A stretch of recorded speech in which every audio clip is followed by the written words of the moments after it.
So, Sonic Frontiers.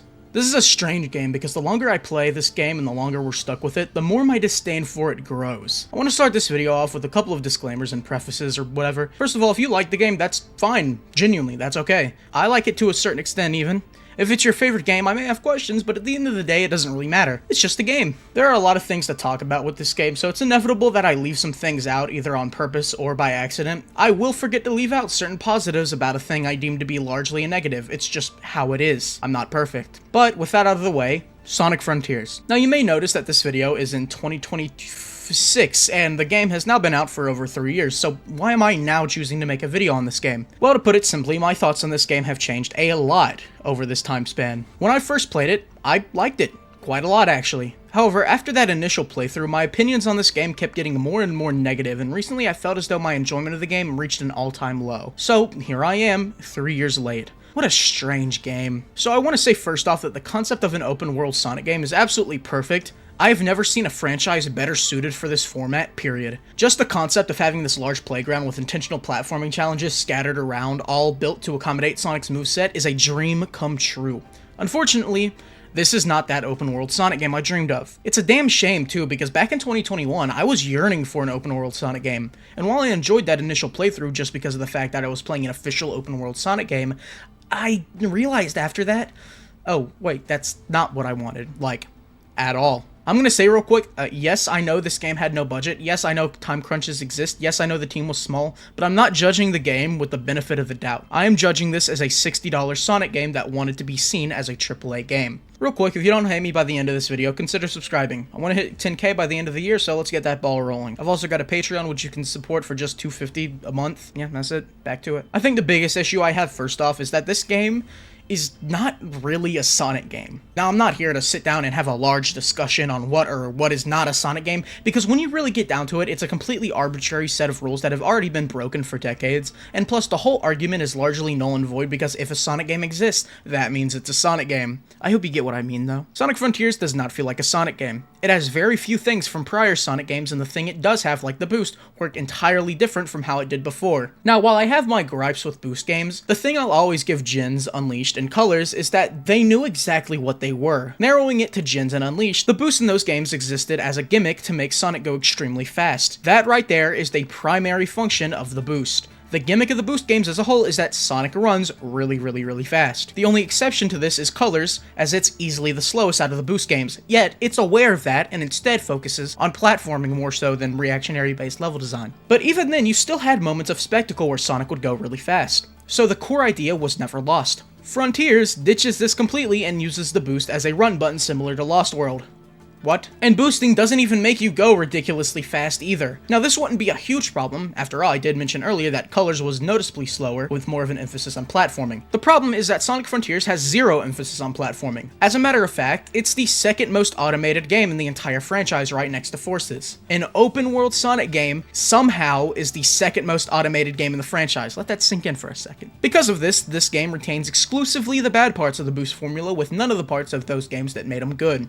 You don't go fast, and because of this, the reaction-based aspect of the boost formula is gone, because as long as you can jump once in the span of 5 seconds, you'll be fine. But there's zero substance to the platforming in this game either, so this has none of the appeal of a boost game. Now obviously you do need the boost in this game because it was built around it, but just because it's necessary doesn't mean it's good. This game should have ditched the boost in favor of gaining speed via momentum. Except, ew, gross, momentum, am I right? I mean, who wants to be rewarded for actually interacting with your environment in a meaningful way to gain speed, as well as retain it to create a continuous flow state throughout these islands? Holding a button that instantly puts you at max speed so you don't have to put any thought into your traversal sounds way more fun, right? I get that momentum has sort of become a negative buzzword, but this style of Sonic is straight up suited for it much more. Now, don't get me wrong, running through these islands can be mindless fun from time to time, but I'm sorry, you can't tell me that using your environment to gain speed and maintaining it wouldn't be so much more fun, engaging, and rewarding. And this sort of ties into what I'm talking about, so why not bring it back into Zach's favorite talking point,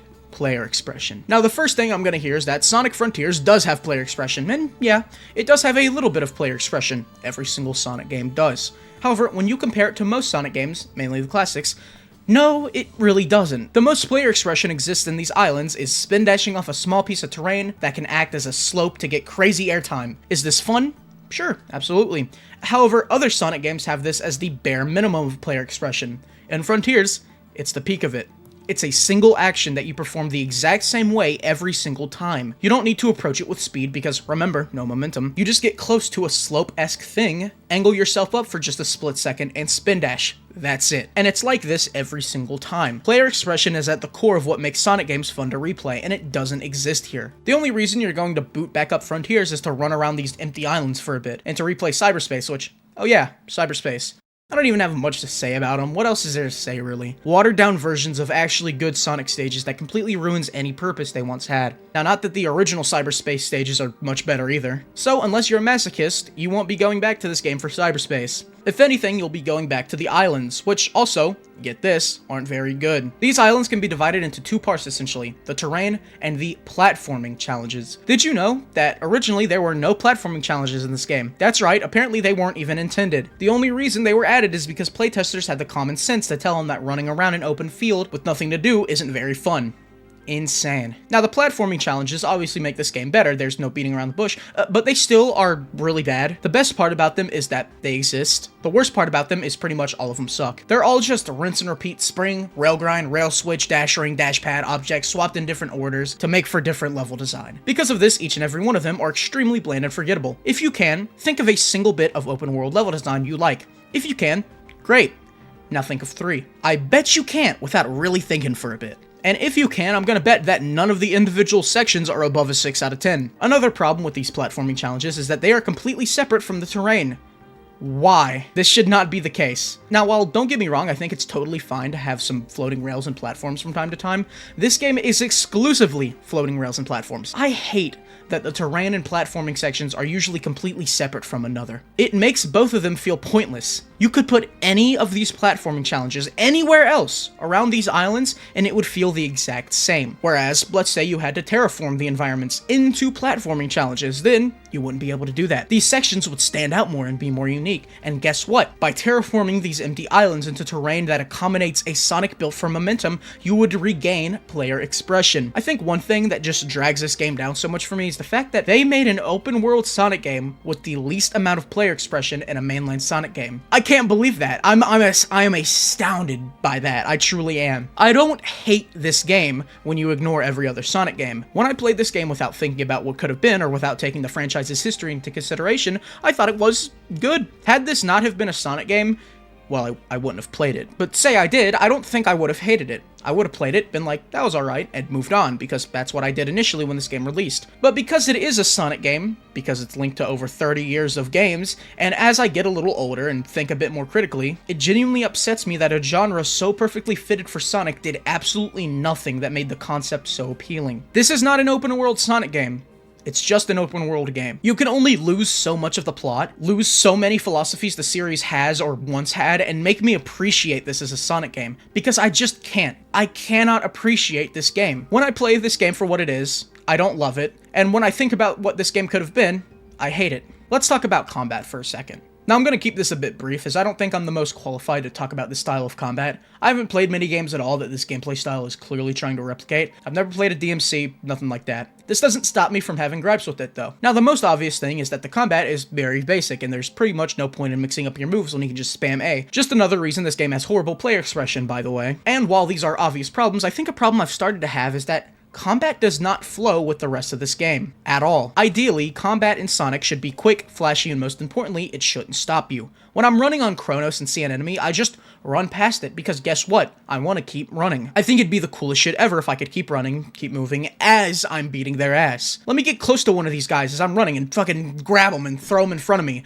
Make it so I can fight them as I'm running, or at least make it so I can do that if I'm good enough. Also, you know what'd be really cool? Make it so I can use them as traversal abilities. There's this really neat fan game that released recently that does something like this, where you can essentially use a badnik as a snowboard, and this is exactly the type of shit I'm talking about. Maybe you could take a badnik that is airborne and jump kick off of him to gain extra height. Just shit like that would feel euphoric. I don't think combat in a Sonic game is a great idea, but I do think if you hit a very specific sweet spot, it could work insanely well. I'm not too sure how to transition into this next talking point, so I won't.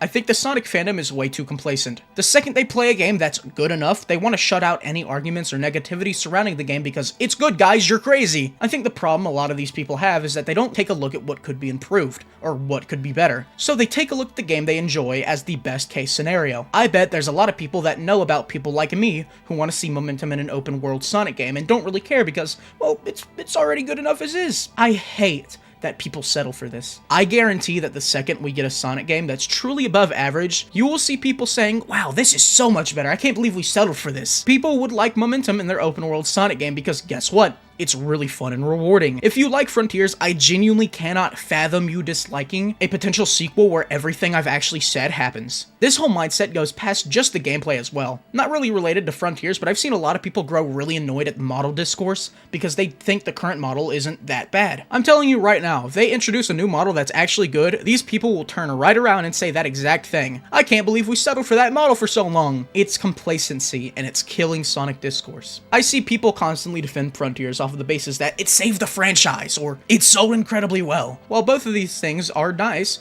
they have absolutely nothing to do with the actual quality of the game, and I'm tired of seeing them being used as actual points in an argument when they mean nothing. Sonic 06 sold incredibly well, but you aren't going to see people use that to make an argument on why it's a good game. Now, in this video, purely focused on negativity, why don't I wrap it up with some genuine positivity? Be warned, nothing in this game is perfect, so there will be backhanded compliments. The first thing I like is the gameplay loop itself is actually pretty perfect. It's simple, and I think that's great for a game like this. Run around, do challenges, get rewards for completing them, use the rewards to unlock a Chaos Emerald, rinse and repeat. It's a very seamless gameplay loop that keeps things constantly engaging, and it's immediately understandable. It rewards you for just doing stuff, which is how it should be. I think the Titans, while insanely shallow combat-wise and poorly choreographed, are still really cool. I really don't mind hype moments in Aura when it's contained like this. However, we still need actual gameplay next time. The atmosphere is amazing, the set pieces are incredible. Even now, I do think they're still really cool. Well, minus the Final Horizon boss, because it forgot the combat in this game sucks and tried to make an actual good boss. It's the worst in the game. But I do think these bosses are really cool. They still stick in my mind, even to this day, regardless of what I think of the gameplay. I think the wall run is cool. It's a shame they never use it in any real meaningful way, though, and it's usually just used as an automation set piece. I think Knuckles is written well. Ian Flynn's writing flaws have really grown apparent to me over time, but despite this, I think he does write a really solid Knuckles, one of the best we've had, to be honest. And that's about it, I think. I'm not being, like, overly negative to push the agenda here, genuinely. I cannot think of anything else in this game I like. Or at least like enough to mention. There's probably a lot more stuff, positive and negative, I could talk about, but these are some of the main things I wanted to talk about, and most of the things that come to my mind. Sometimes I make these videos and realize after the fact that, oh, I left out some shit I was really passionate about. I don't think that's the case here, though. If I didn't talk about it here, I probably talked about it in my Frontiers 2 wish list, which you should go watch after this one. I hope you all enjoyed. Subscribe if you liked it. Subscribe to my Patreon if you can. And I'll see you next time. Peace.